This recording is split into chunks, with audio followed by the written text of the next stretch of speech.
Hello guys, welcome to my humble YouTube channel where I bring you fanfiction that will brighten your days.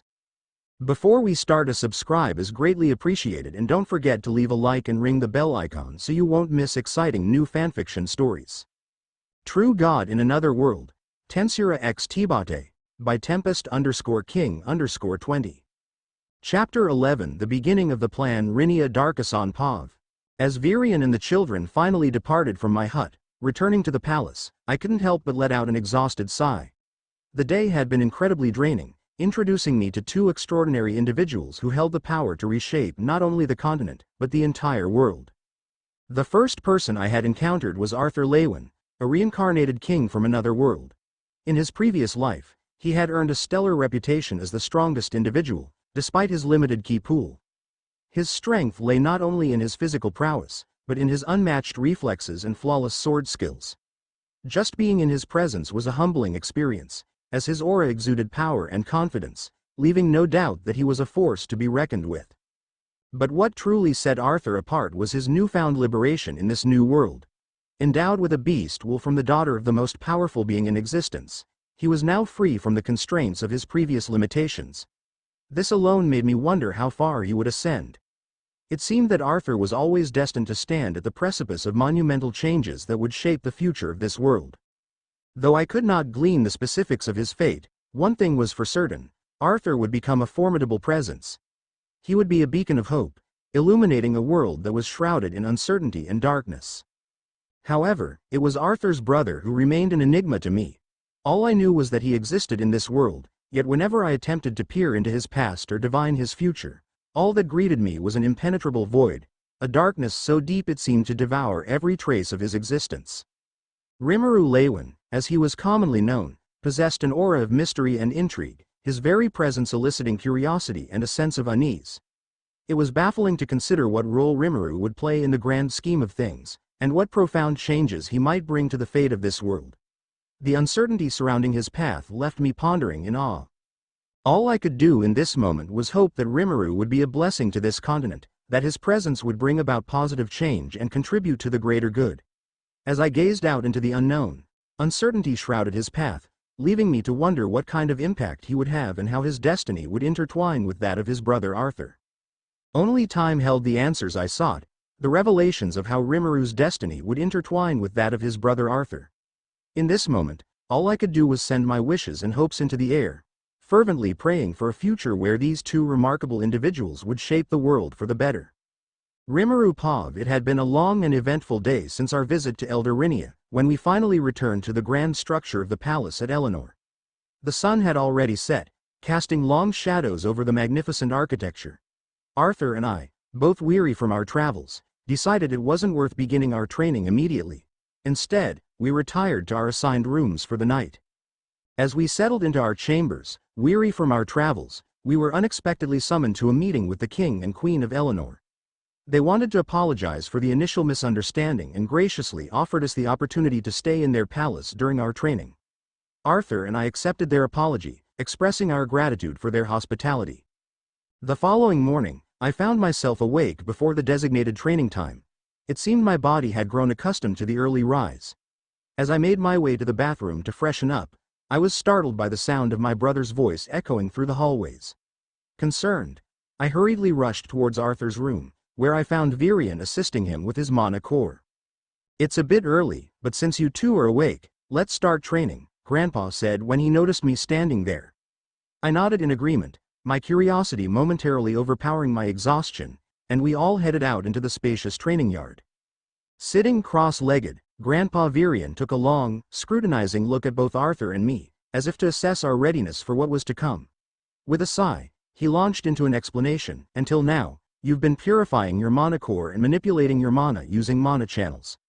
While, for normal mages, this method is sufficient, for beast tamers, we can't rely on this approach. Instead, we do something called assimilation." As Virion delved deeper into the intricacies of this technique, his voice took on a tone of utmost importance. "Well, the most essentially for this is integrating the mana from your core directly into your body's bones and muscles, hence the method, assimilation. Unfortunately, throughout the period of assimilating, your mana core won't develop at all, but that isn't the point of this. Once the mana from your new core is absorbed throughout your body, you'll be able to start utilizing whatever power your beast's wills had.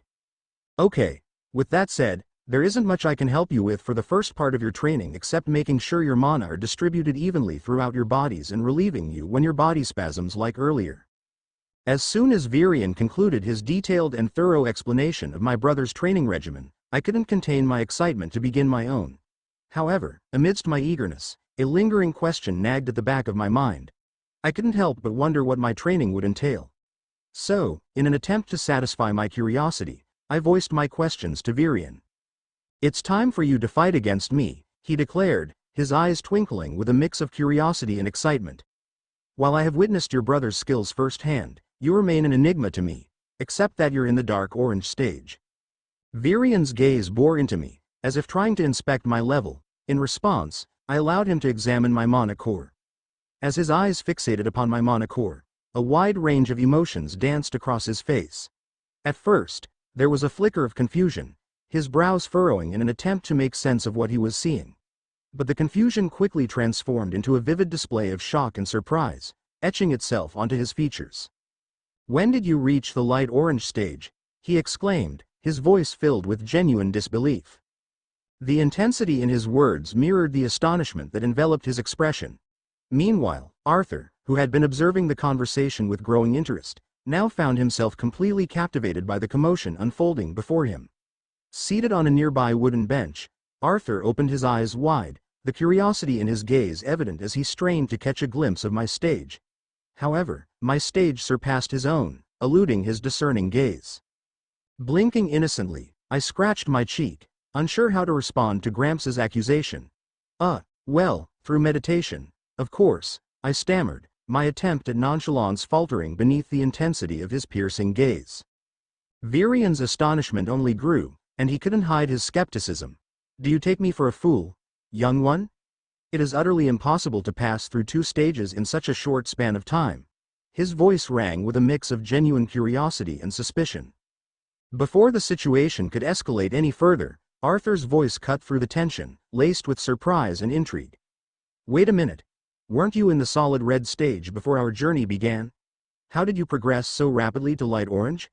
Arthur's own astonishment mirrored that of Virion's, the curiosity in his voice palpable. Caught in my own web of secrecy, I let out a sheepish smile and finally admitted the truth, hoping to diffuse the tension. "Well, Arthur, I was actually in the light red stage. I simply wanted to surprise our parents, so I claimed to be in the solid red stage."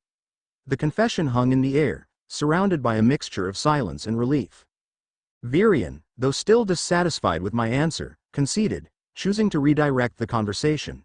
"Very well, let's set that topic aside for now, although I am quite intrigued by your other abilities." His voice carried a faint hint of curiosity and excitement. Virion's eyes narrowed, a mixture of intrigue and excitement evident in his piercing gaze. "Tell me more about your abilities," he urged. With a deep breath, I began to explain, delving into the details of my powers. "Well, I am a quadra-elemental augmenter, with 1 deviance. Gravity. So far, I have only been able to unlock and manipulate gravity." The surprise and wonder on Virion's face mirrored that of Arthur's, and for a brief moment, the air crackled with anticipation. Virion's surprise was palpable, his mouth slightly agape as he absorbed what I had revealed. He stammered, struggling to find words to express his astonishment. "A quadra-elemental?" he finally managed to say, his voice tinged with disbelief. "There aren't even any tri-elementals, but you." His words trailed off, leaving the rest unsaid. Amidst the swirling emotions and unspoken questions, I couldn't help but break the tension with a small burst of humor. "Ha ha ha, now. Are you going to stay in this situation, old man, or shall we start training?" I asked, a playful glint in my eyes. As I spoke, I stretched my limbs, preparing myself for the training that awaited. Virion's expression grew more serious, his eyes meeting mine with determination. With a nod of his head, he signified his readiness, commanding Arthur to create space for our imminent clash. Arthur complied, offering us a supportive smile before stepping back. And then, without warning or preamble, Virion hurled a finely crafted wooden sword towards me. My reflexes kicked in, honed by countless hours of practice, and I caught the sword effortlessly, the smooth wooden hilt warming my palm. Swinging it a few times, I familiarized myself with its weight and balance, my muscles instinctively memorizing its every characteristic, all the while acutely aware of Virian's unwavering gaze upon me.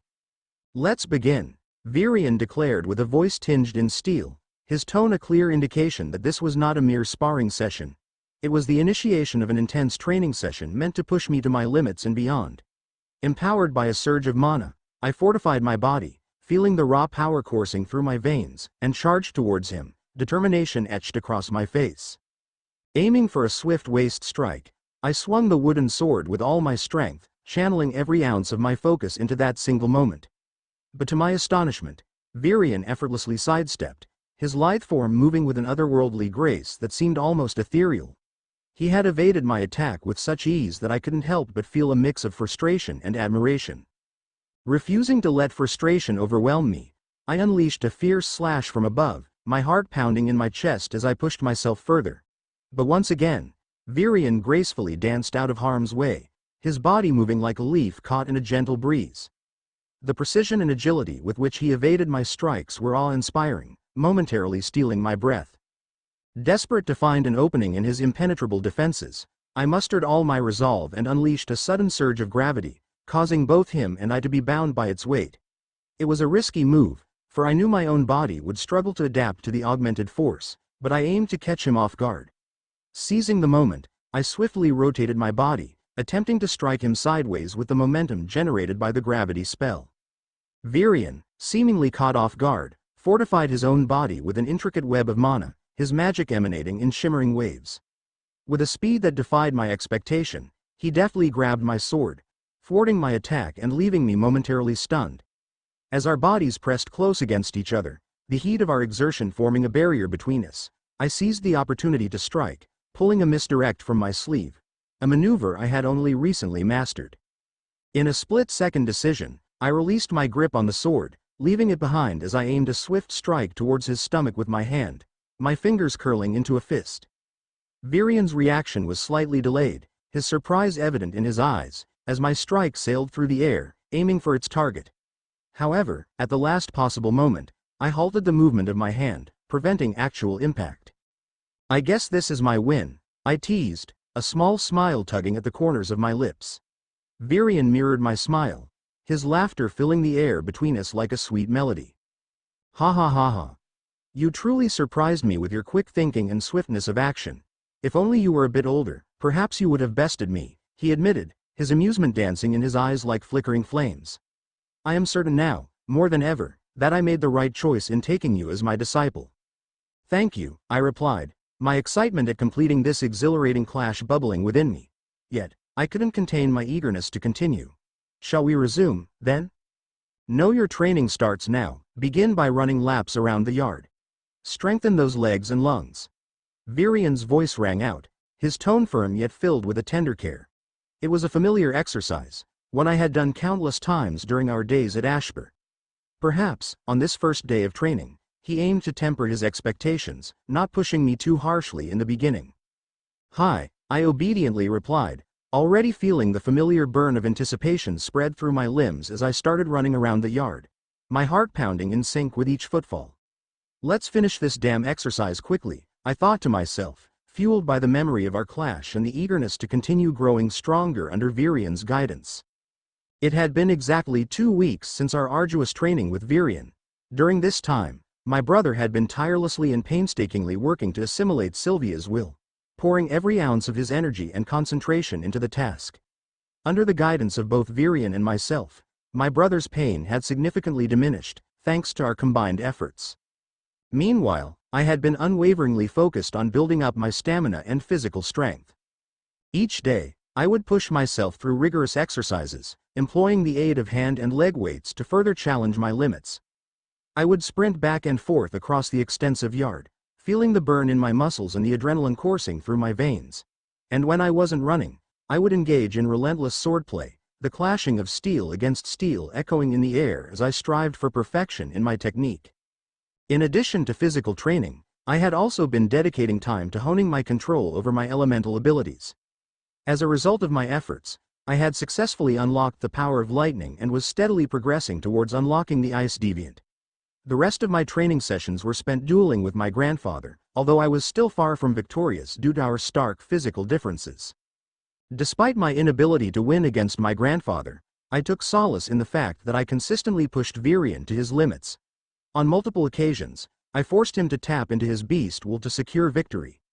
This was a remarkable feat considering I was still in a child's body, while Virion stood as a fully grown adult with his core at the silver stage. Furthermore, his extensive fighting experience, accumulated over 3 centuries of life, made his victories even more impressive. I settled back into the plush cushions of the carriage, the soft warmth engulfing me as it continued its journey towards Elder Renia's house. The rhythmic sound of hooves clopping against the cobblestones matched the steady rhythm of my thoughts. However, amidst my introspection, Sylvia's ethereal voice broke through, cutting like a shard of crystal. "Less than what are you planning? Greater than?" she inquired, her curiosity palpable in the tone of her voice. I took a moment to gather my thoughts before responding. Greater than I simply wish to clarify a few things. Why do you ask? Less than. Sylvia's voice held a tinge of boredom as she replied, less than. I was just curious, and I must admit, I am feeling rather bored just watching you train. Greater than. Greater than if you'd like, you can occupy yourself by delving into the vast array of books I have collected from various worlds during my previous travels. Or you can peruse the extensive movie collection I possess. Feel free to consult Seal if you have any queries or desires. Less than I suggested, hoping to alleviate Sylvia's boredom and give her a way to pass the time. Less than. Thank you for the suggestions. Greater than. Sylvia's voice carried a slight hint of happiness, finally finding an outlet to occupy her time. Less than. Although, I must admit, it is still incredulous to fathom the fact that you possess the ability to traverse across different worlds. Greater than. Sylvia's voice held an air of disbelief, her curiosity piqued once again. Greater than. I assure you, I had no part in developing this capability. It was a result of the research and technology of a scholar from my world, who created portals connecting various worlds. Less than. I revealed, sharing a partial truth with Sylvia. There were certain aspects I preferred to keep hidden for now. We have arrived. The gravelly voice of the cart driver interrupted our conversation, as the worn-out carriage finally came to a halt in front of Elder Renia's house. The fading sunlight cast long shadows over the imposing wooden structure, the creaking of the wheels falling silent. Thank you for your services. You may leave, I instructed the driver, my voice carrying a note of authority. The driver bowed respectfully, his cap in hand, before disappearing into the distance. I approached Elder Renia's residence. However, before I could even raise my hand to knock, the door swung open, revealing a welcoming Elder Renia. Finally, you have arrived, Rimuru. Please, come in, she beckoned me with a graceful wave of her hand. I complied eagerly, crossing the threshold and entering her abode. The moment my feet touched the polished wooden floor, the comforting scent of old books and delicate herbs enveloped me like a familiar embrace. We reached a well-appointed sitting area, where an inviting sofa awaited me. The plush cushions beckoned me to sink into their embrace, offering respite from the weariness that clung to my bones. The room itself felt like a sanctuary, a haven away from the chaos of the outside world. Excuse me momentarily, I shall bring us some refreshments, Elder Renia informed me with a gentle smile, disappearing into another room. The soft sound of her footsteps disappeared down the hall, echoing with a sense of purpose. It wasn't long before she returned, seamlessly balancing a tray of steaming teacups and delicately arranged snacks. Setting the tray on an intricately carved wooden table, she motioned for me to take a seat. A comfortable silence enveloped us as we savored the flavors of the tea. The rich aroma and soothing warmth of the liquid eased the tension in my muscles, providing a much-needed respite from the demanding training sessions. It was a moment of respite, a fleeting moment of tranquility in the midst of chaos and preparations for the impending war. But even in this moment of relaxation, I knew that time was of the essence, and sitting idly was a luxury I could not afford. Observing Elder Renia closely, I couldn't help but acknowledge her discerning gaze. It seems you were aware of my visit, I commented, breaking the silence and taking a sip of the fragrant tea. Meeting my gaze directly, Elder Renia's eyes shimmered with a mix of recognition and contemplation. Indeed, I had foreseen your arrival, much like when you visited me alongside your brother. It appears that you possess the ability to control what I perceive. Now, pray tell, why have you come today? Her voice carried a melodic tone, laced with a curiosity that mirrored her age-old wisdom. A sly smile curled upon my lips as I pondered Ciel's involvement in this situation. Well, you said you can see the future, and I don't think something as extraordinary as this can come without a price, am I wrong? I said, watching as a hint of surprise flickered across her face before she quickly composed herself. Her expression softened once more, the weight of her wisdom evident in her gaze. It is true that there is a price to be paid for visions of the future. By sacrificing my longevity, I gain the ability to peer into what lies ahead. However, sometimes the future comes to me, unbidden, Elder Renia explained, her voice tinged with a hint of melancholy. Nodding in understanding, I leaned forward ever so slightly, my eyes locked with hers. Then, if it is within your power, can you tell me when the war will start? I requested, my words carrying a weight of urgency. Her eyes widened in surprise, her gaze now fixed intently on my face. How do you know about the impending war? She asked, her curiosity reaching new heights.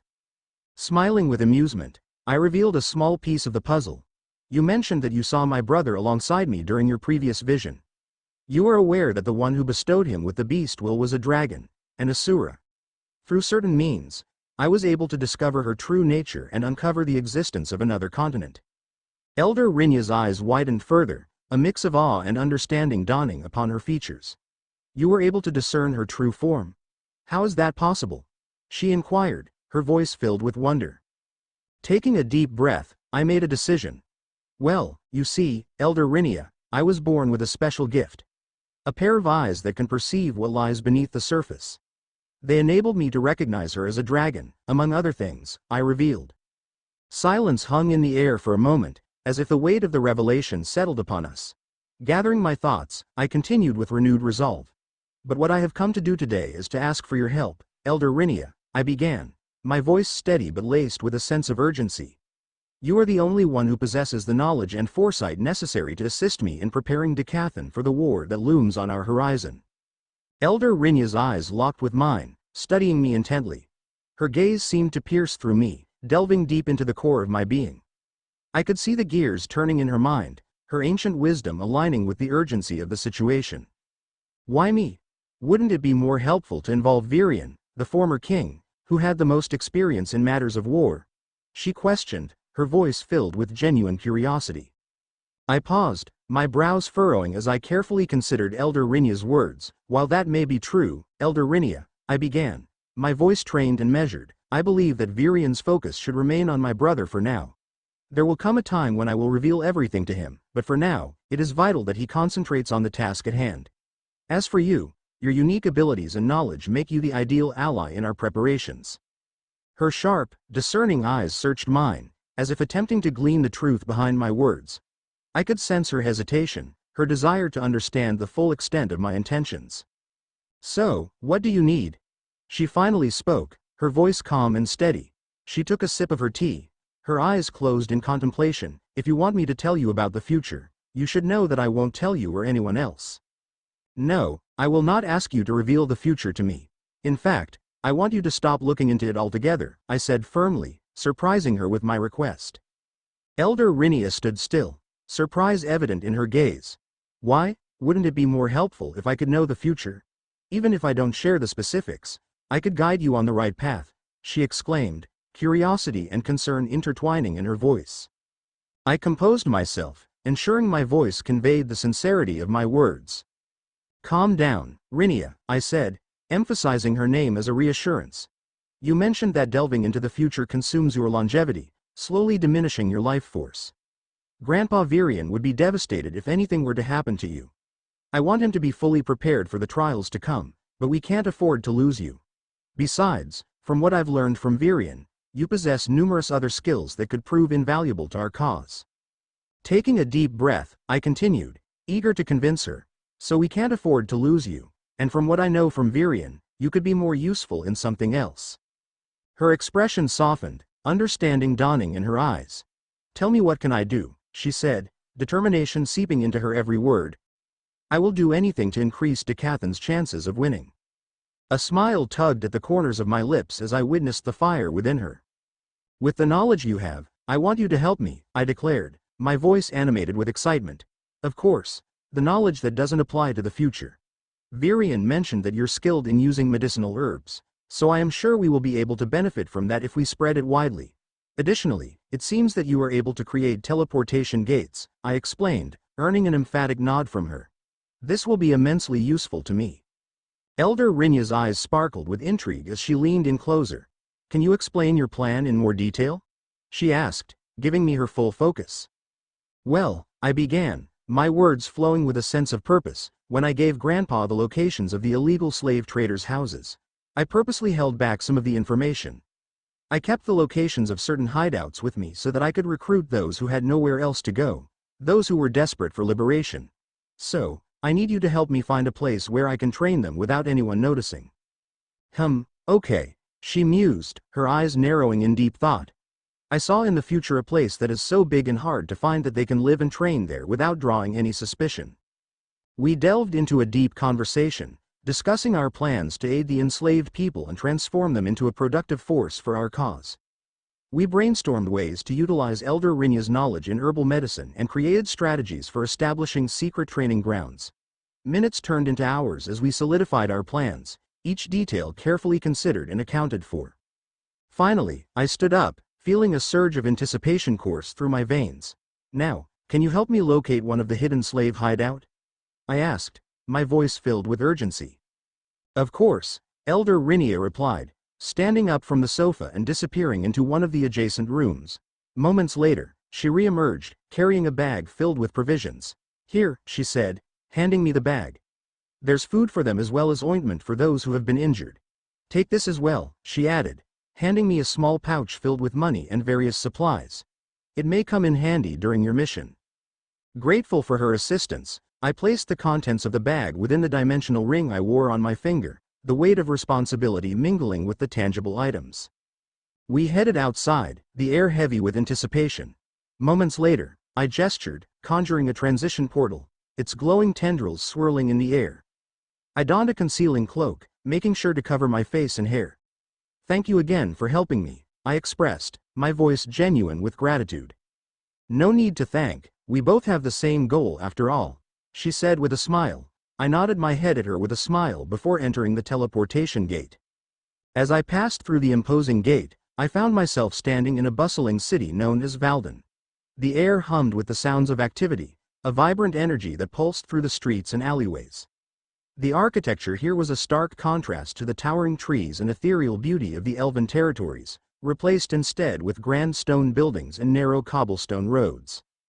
Utilizing the information, I discovered that there was a hidden stash nearby. This particular cache was located within human territory, making it difficult for elven soldiers to infiltrate. With this knowledge in mind, I decided to keep the existence of this hideout a secret from everyone, including any other potential caches in human territory. My first order of business was to purchase enough food to sustain and nourish the weary slaves that would be in my charge. I knew they would need time to recuperate before continuing, so I planned to spend some time in Valden to tend to their needs. Afterward, I would take them to the hideout Renia had mentioned and then continue my search for the remaining caches. Upon entering the city, I headed straight for the shops in search of provisions. A delicious aroma drew me to a local bakery. As I entered, the saleswoman's eyes widened in surprise as she noted the number of large bags I was prepared to purchase. It was clear she hadn't expected a child to have enough money to buy such a generous amount. With her assistance, I carried the bags to a nearby alley, where I discreetly stored them away in my dimensional ring. I had opted not to use the ring immediately to avoid drawing attention to myself. Even with a cloak concealing my appearance, it would still seem suspicious for a 5-year-old child to possess the ability to use a dimensional ring.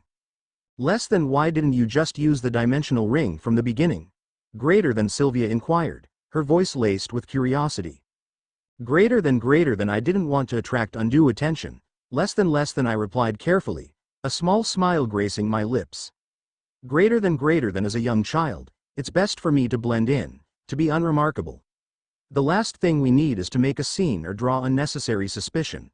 Less than. Sylvia shrugged. Right. I keep forgetting that you don't have the luxury of mana abilities like Isasaurus. Greater than how could you forget? Less than I chuckled. Less than don't blame me, greater than Sylvia countered. Less than we Asuras are born with a mana core, so it's normal for us to see a child who possesses magical skills. Greater than. With my tasks completed, I decided to take a leisurely stroll around the city, exploring the various markets and seeking any items I deemed useful. The sun gradually began its descent behind the horizon as I continued my exploration. During my exploration of the bustling marketplace, where vendors offered a myriad of tantalizing goods, my attention was immediately captured by the aroma emanating from a small stall tucked in a corner. The intoxicating scent of sizzling sausages had my mouth watering, curiosity piqued.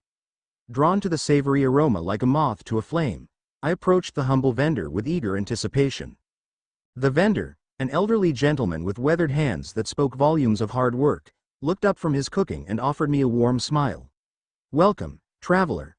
Freshly made sausages, perfect for a hungry soul like yourself." Unable to resist the allure any longer, I eagerly placed my order and watched as the vendor deftly arranged the succulent links on a plate. Just as I was about to take my first bite, my attention was captivated by a sight on the periphery of my vision. There, a young boy with a mop of bright yellow hair and eyes that shone with curiosity stood a few feet away, clad in slightly worn clothes that betrayed his modest upbringing. His gaze was fixated on the sausages with a mixture of longing and wonder. Our eyes met for a fleeting moment, connecting like two stars in a vast night sky. Determined to share the joy I was about to experience, I summoned the courage to call out to him. "Child, would you like some?" My voice, laced with genuine kindness, reached his ears, causing him to startle and quickly avert his eyes in shyness. A flicker of surprise and confusion passed over his youthful face, but he shyly nodded in response to my offer. With a genuine smile, I handed him 2 sticks of the sizzling meat, hoping to brighten his day even in the slightest. His hesitance was apparent, his innocent eyes holding a mixture of gratitude and hesitation, but eventually, he accepted the offering. As the boy savored the sausages with unabashed delight, I took the opportunity to engage him in conversation, a genuine curiosity burning within me. "Hey there, child. Where do you live?" His bright eyes, once filled with delight, quickly clouded over with fear and suspicion, a testament to the hardships he must have faced in his young life. "Why do you ask?" he replied cautiously, his voice tinged with wariness. A gentle, reassuring smile graced my lips as I hurriedly reassured him, "Worry not, my young friend. I assure you, I have no ill intentions towards you or your family." With that settled, I intended to accompany him back to his family's house. However, before we embarked on our journey, a fleeting thought flitted through my mind. Reaching a decision, I paused and instructed the boy to wait for a moment as I retraced my steps back to the inviting aroma of the sausage vendor. Making another purchase, I returned to a patiently waiting Lloyd, holding out the additional meat to him. "All right, now we can make our way towards your family." Gratefulness twinkled in his eyes as he accepted the offering, silently urging me to follow him. Together, we ventured into the narrowing alleyways, where dimly lit lanterns cast eerie shadows against the ancient walls. Breaking the silence, the child's voice piped up, brimming with curiosity and a hint of trepidation. "Sorry if this sounds rude, but why do you refer to me as a little kid when you look the same age as me?" Caught off guard by his observation, I felt a flush of embarrassment creep up my cheeks. His words held a truth I couldn't ignore, a gentle reminder that I had unknowingly presented myself in an inappropriate manner. It was time to rectify my mistake and adopt a less formal demeanor to bridge the age difference. Sylvia playfully jabbed at me within the recesses of my mind. "Less than, did you just notice that? Greater than?" Setting her teasing aside for a moment, I extended my hand towards Lloyd, a sincere smile lighting up my features. With a swift movement, I removed my headdress, revealing my true identity. "I apologize for the confusion. Please allow me to properly introduce myself. I'm Rimuru Lewin. It's a pleasure to make your acquaintance." His hesitation drawn out by a mixture of surprise and intrigue, Lloyd slowly reached out and gingerly shook my hand, his touch tentative and fragile. "I'm Lloyd," he replied softly, his voice carrying a hint of vulnerability. "Nice to meet you too, Rimuru Lewin."